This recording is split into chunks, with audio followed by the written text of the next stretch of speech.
इथे वर्गखोली जेव्हापासून हे रूम पडल्यामुळे इथं दुसऱ्या रूमची अपेक्षा होती, लवकर बांधकाम होईल.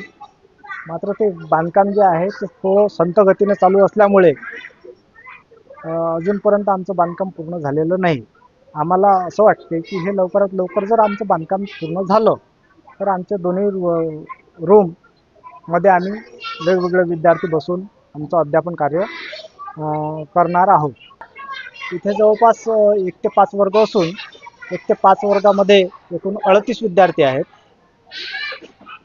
आता रूम एकच असल्यामुळे सर्व विद्यार्थ्यांना आजच्या तारखेत आम्हाला एकत्रच बसवावे लागते. दुसरीकडे जागा नसल्यामुळे आम्ही हे विद्यार्थी इथेच बसवत आहे. गावातही आम्ही शोधले असता कुठेच असं सार्वजनिक ठिकाण किंवा एखादी रूम किंवा काही भाड्याने किंवा कोणत्याच प्रकारची उपलब्ध नसल्यामुळे आम्हाला नाईलाज असतो इथे विद्यार्थी बसवावे लागत आहे.